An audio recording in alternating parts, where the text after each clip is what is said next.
Marc Marquez belum bisa menaklukkan sirkuit Mandalika, bahkan dia seringkali apes di sirkuit ini.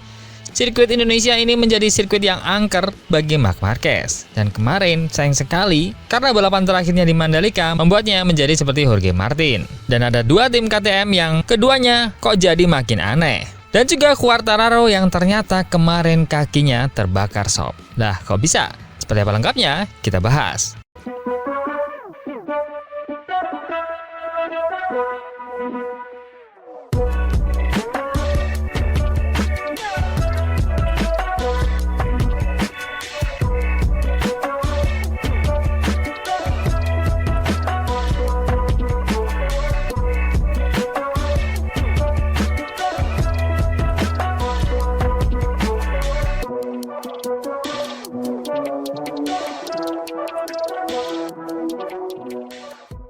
Jangan sampai ketinggalan update tentang MotoGP dari TNT.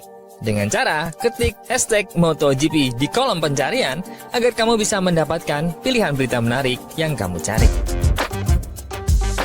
Marc Marquez, pembalap pabrikan Ducati, mengalami insiden yang memaksanya mundur dari balapan Grand Prix di sirkuit internasional Mandalika. Insiden terjadi hanya beberapa tikungan setelah start, ketika dia terlibat kontak dengan pembalap Aprilia Marco Bezzecchi. Akibatnya, Marc Marquez terjatuh dan tidak dapat melanjutkan balapan. Setelah dia menjalani pemeriksaan awal di pusat medis sirkuit, terdeteksi adanya dugaan cedera serius pada bahu kanannya. Untuk mendapatkan diagnosis lebih lengkap, Marc Marquez langsung kembali ke kota kelahirannya, Madrid, Spanyol, guna menjalani pemeriksaan lanjutan dan CT scan di Rumah Sakit Internasional Ruber. Hasil pemeriksaan medis mengonfirmasi bahwa Marc Marquez mengalami fraktur pada prosesus coracoid, yakni tonjolan tulang pada bagian atas tulang belikat, serta cedera ligamen pada bahu kanan. Meskipun cedera ini tergolong cukup serius, tim medis memastikan bahwa tidak ada pergeseran tulang yang signifikan dan tidak ada kaitannya langsung dengan cedera sebelumnya yang pernah dialami Marc Marquez.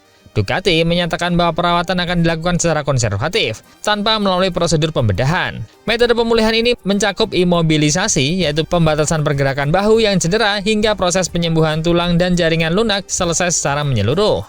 Marc Marquez dijadwalkan menjalani pemeriksaan secara berkala setiap minggu untuk memantau perkembangan pemulihannya.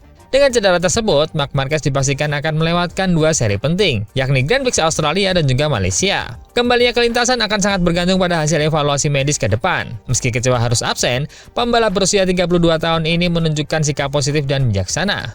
Untungnya, cedera ini tidak terlalu parah, tapi tetap harus ditangani dengan serius dan sesuai arahan dokter. Target saya adalah kembali membalap sebelum musim berakhir. Namun saya tidak ingin terburu-buru. Yang terpenting adalah kembali dalam kondisi 100% fit. Marc Marquez lebih lanjut, dia menambahkan bahwa baik target pribadi maupun target tim telah tercapai. Sehingga saat ini prioritas utama adalah menjalani pemulihan dengan maksimal. Langkah Marc Marquez ini mencerminkan kedewasaan seorang pembalap berpengalaman yang memahami pentingnya kesehatan jangka panjang. Diyakini seakan mengikuti jejak rekan senegaranya yaitu Jorge Martin. Setelah juara dunia, malah langsung cedera yang membuatnya harus absen di balapan-balapan selanjutnya. Kok tren 2 tahun ini begitu ya?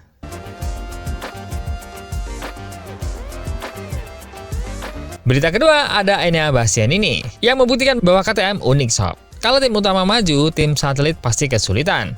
Begitu juga sebaliknya.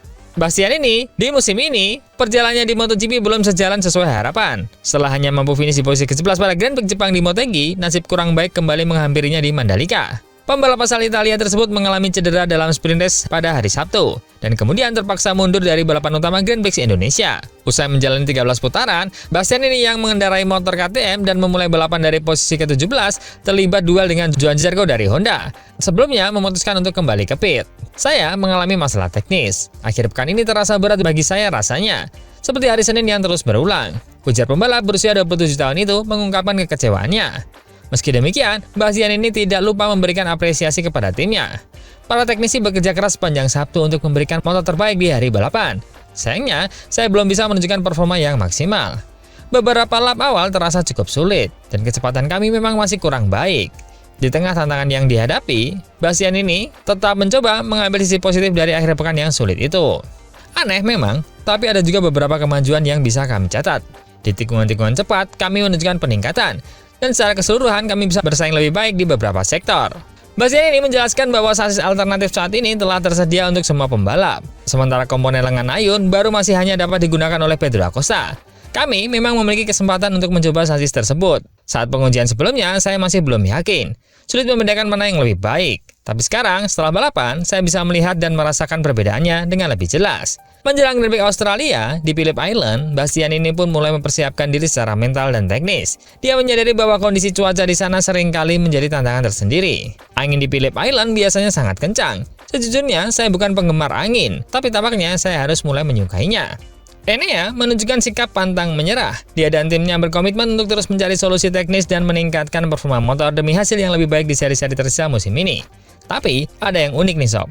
Di mana Acosta dan Binder kuat, Tech3 melempem. Di mana tim Tech3 kuat, maka tim utama yang gantian melempem. Sebuah fenomena unik dan aneh yang terjadi di MotoGP.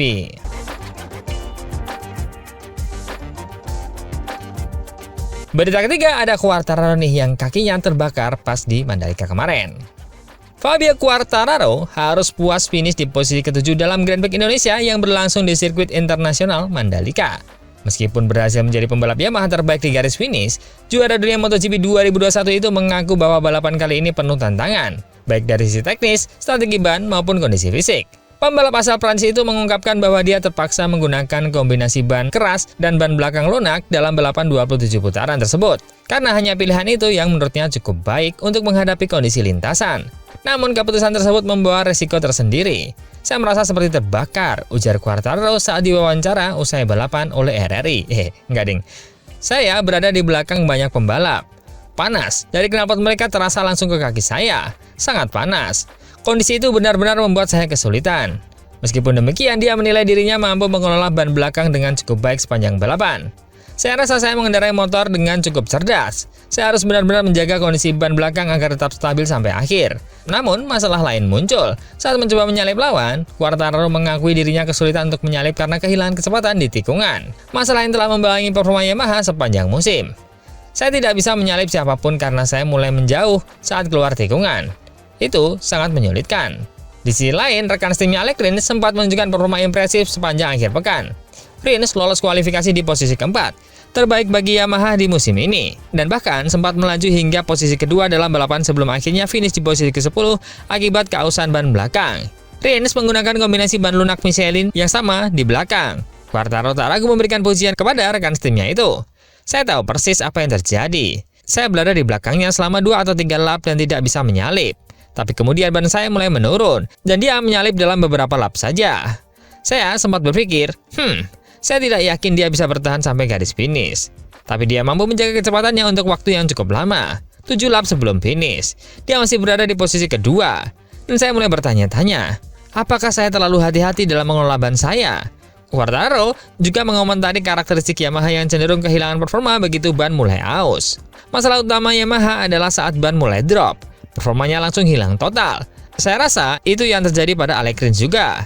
Ditanya apakah kecepatan Rins mencerminkan adanya peningkatan umum pada motor Yamaha atau hanya terjadi spesifik di Mandalika, Quartararo menjawab, saya rasa ini lebih karena karakter lintasan, tapi juga karena gaya balap Rins yang cocok di sana.